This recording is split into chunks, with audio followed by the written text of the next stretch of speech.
የኦሜጋ ኢንሳይት ቁም ነገር አምድ ነው። በዚህ ፕሮግራም ወሳኝ ርዕሶችን እንዳስስበታለን። ላይክ እና ሰብስክራይብ ማድረግ አትርሱ። አብራችሁን ቆዩ።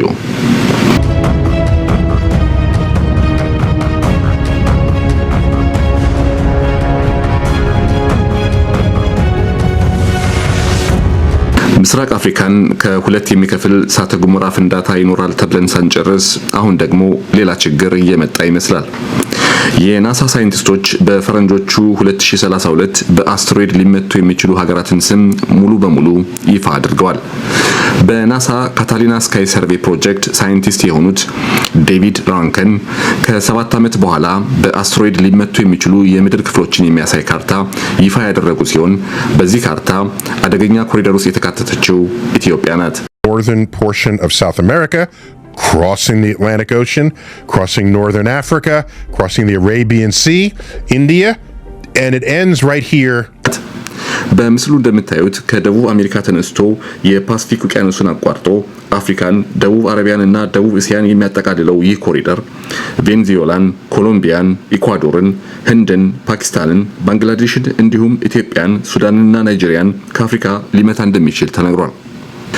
ብዙ ጊዜ አስትሮይድ መሬትን ለትንሽ ሳይመታ በጎን በኩል አለፈ እየተባለ በናሳ በኩል ሲነገረን ቆይቷል። አሁን ግን ለትንሽ ስቶ አለፈ የሚያስብል ሳይሆን በትክክል መሬትን የሚመቱ አስትሮይዶች ወደኛ አካባቢ አየር እየመጡ እንደሆነ እየተነገረ ነው። ከሚመጣበት ርቀት የተነሳ የሚመጣው አስትሮይድ መጠን በውል አልታወቀም። ነገር ግን አንድ የእግር ኳስ ስታዲየም ስፋት እንዳለው ይነገራል። የጄምስ ዌብ ስፔስ ቴሌስኮፕ ይህንን እውነታ ለማየት ጥቅም ላይ ውሏል።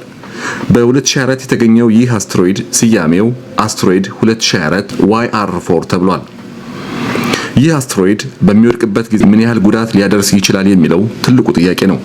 ወደ መሬት እየተምዘገዘገ የሚመጣበት ፍጥነት እስከ 50 ኪሎ ሜትር በሰከንድ እንደሆነ ይነገራል።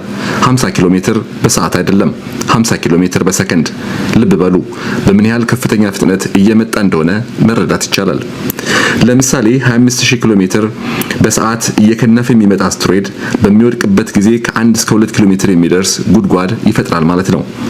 በከተማ ላይ ከወደቀ የሚያደርሰው ጉዳት የከፋ ነው የሚሆነው። ብዙ ህንጻዎችን የሚያፈራርስ ሲሆን የብዙ ሰዎችንም ህይወት የሚነጥቅ ነው። በውሃ ስፍራ ላይ ወይም ሰው በማይኖርበት ቦታ ከወደቀ ምንም የሚያስከትለው ጉዳት አይኖርም። ለምሳሌ ከዚህ በፊት በአሪዞና ግዛት በ1920 በምድረ በዳ ላይ አስትሮይድ ወድቆ ምንም ጉዳት ሳያስከትል እንደቀረ የቅርብ ጊዜ ትውስታችን ነው። ሌላው በቺሊ በ1908 የደረሰ ሲሆን 830 ስኩዌር ማይል የሚደርስ ደን አውድሟል። አሁን ይመጣል የሚባለው አስትሮይድ በሚወድቅበት ጊዜ የሚያስከትለው ፍንዳታ ከ8 እስከ 10 ሜጋቶን ወይም ከ8 እስከ 10 ሚሊዮን ቲኤንቲ ነው። የፍንዳታው መጠን በሂሮሺማና ናጋሳኪ ከደረሱት ከኒኩለር ቦምብ ፍንዳታ ድምጽ እና ሞገድ የሚበልጥ ነው፣ ወይም 100 እጥፍ ነው። አስትሮይድ ሲመጣ ቀድሞ በማየትና የሚያደርሰውን ጉዳት በመገምገምና በመተንተን ለመምታት የሚያስችል ዕውቀትና ዝግጅት በአሜሪካ ያለ ሲሆን በሀገራችን ግን የለም። አይደለም በኢትዮጵያ፣ ቻይና እንኳን በዚህ ጉዳይ ላይ ማሰብና መዘጋጀት የጀመረችው በቅርቡ ነው። ከተጠቀሰው ውጪ ከ2032 በኋላ በጣም ብዙ አስትሮይድ ወደ ምድር አካባቢ አየር በመምጣት ምድርን ይመታሉ የሚለው መረጃ በስፋት እየተነገረ ነው። አስትሮይዶች ምድርን ከዚህ በፊት በተደጋጋሚ እንደመቷት የስነ ፈለክ ባለሙያዎች ይናገራሉ።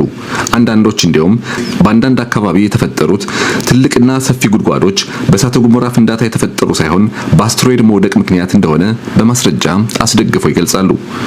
አንድ አስትሮይድ በአንድ አካባቢ ሲወድቅ የሚተዋቸው ማስረጃዎች አሉ። ብዙ የተሰባበሩና የደቀቁ የዓለት ስብርባሪዎች በዋነኛነት የሚጠቀሱ ናቸው።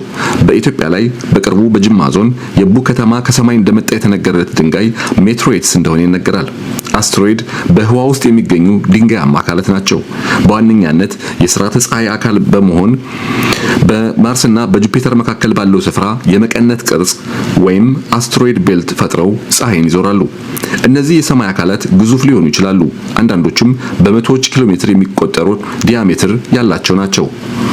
በአንጻሩ ሜትሮይድስ ወደ ምድር አካባቢ አየር የገቡ የአስትሮይድ ወይም የኮሜት ቁርጥራጮች ናቸው። በሌሊት በሰማይ ላይ የምናያቸው የብርሃን ጅረቶች ሜትሮይድ ወይም ትንሽ የጠፈር አለት ወደ አካባቢው አየር ሲገባና ሲቃጠል የሚፈጠር ነው።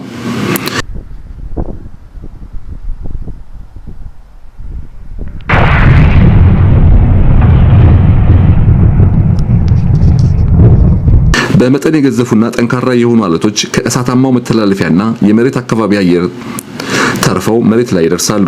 አብዛኛው አካላታቸው በምድር አካባቢ አየር ውስጥ ሲያልፍ ተቃጥሎ ስለሚያልቅ የሚያደርሱት ጉዳት ያነሰ እንዲሆን ያደርገዋል።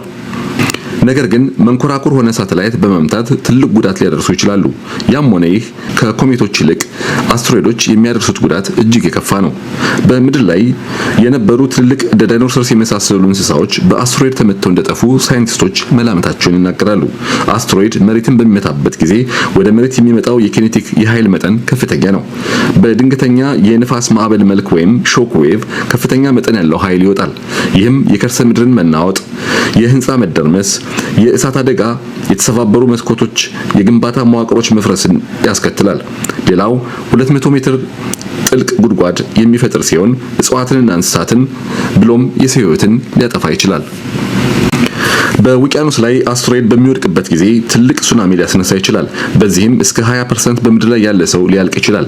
በመሆኑም የአስትሮይድ ጥቃት በተለያዩ የዓለም መንግስታት ትኩረትን እያገኘ ስለሆነ ከወዲሁ ከአስትሮይድ ጥቃት ለማምለጥ የሚረዱ ባንከሮች ማዘጋጀት መልካም ሳይሆን አይቀርም የሚሉ ባለሙያዎች አሉ። አስትሮይድን በኒውክሌር ቦምብ መምታት አማራጭ ከጠፋ ብቻ የመጨረሻው አማራጭ ሊሆን ይገባል ሲሉ አንዳንድ የዘርፉ ባለሙያዎች ይናገራሉ። ኒውክሌር ቦምብ መጠቀም ሁለት ችግሮች አሉት። በመጀመሪያ ደረጃ ፈጽሞ አልተፈተነም። በኒውክሌር የሚመታው አስትሮይድ ወደ አካባቢ አየር እንዳይወድቅ ወደ ላይ ከመግፋት ይልቅ የተለያዩ ስብርባሪዎች ሊፈጥርና እነዚህ ቁርጥራጮች በአንድ አካባቢ ላይ ከመውደቅ ይልቅ ብዙ አካባቢ ላይ በመውደቅ ሰፊ ሽፋን ያለው ከፍተኛ ጉዳት ሊያስከትሉ ይችላሉ። ምድርን ለማዳን በኒውክሌር ቦምብ አስትሮይዶች ሲመቱ እንደሚያሳዩት ሁለት ፊልሞች ዲፕ ኢምፓክት እና አርማጌዲዮን የኒውክሌር ቦምብ መጠቀም የሚለው ሐሳብ ቀላል አይደለም። አስትሮይዶች በተለያየ አይነት ቅርጽ መጠን ይመጣሉ።